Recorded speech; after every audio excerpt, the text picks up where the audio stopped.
When I was 8 years old, I was in second grade at the time.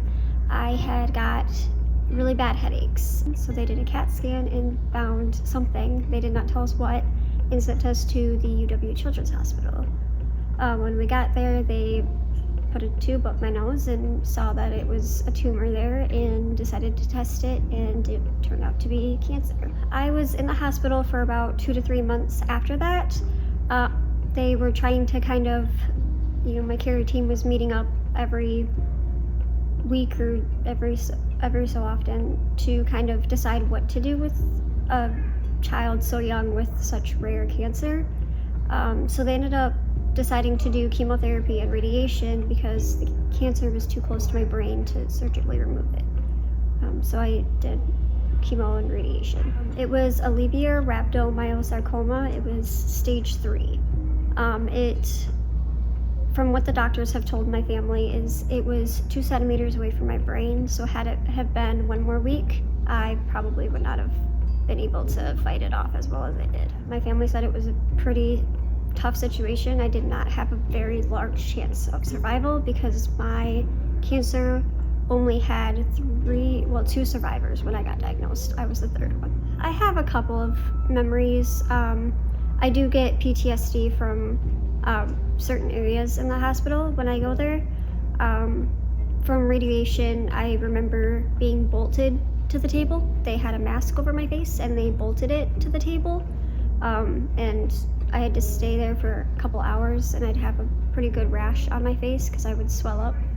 I remember with chemotherapy, we'd probably be there for 5 to 8 hours because I was not allowed to leave until I was fully hydrated afterwards. I felt really alone when I was fighting, but I had my mother there, but I didn't have any friends. I didn't have anybody to talk to. It was just kind of me and my mom. And then now I can kind of reach out to family and walk around and see other people and meet other people. I wore a hat because I was bald and had zero self-confidence.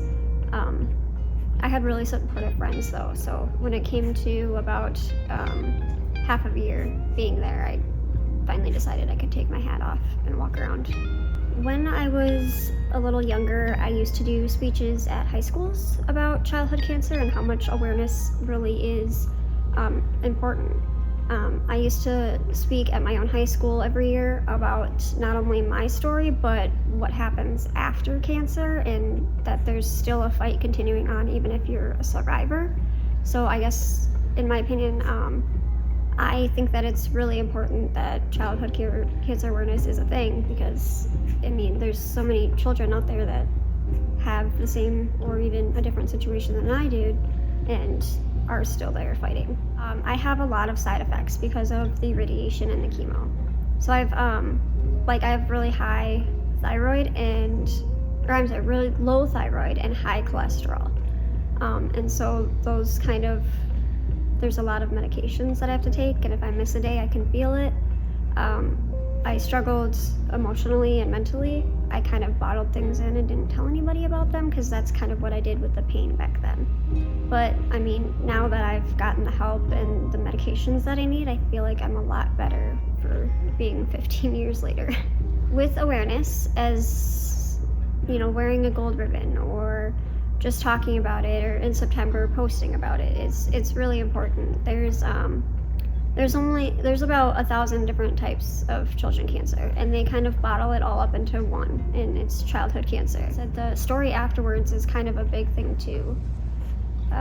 The struggle that you kind of deal with after being in a hospital for so long, and the after effects of all of your treatments it's not fun.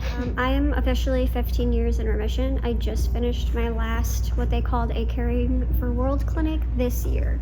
And now I get to just kind of be a little bit more normal than everybody else because I get to go to a regular doctor.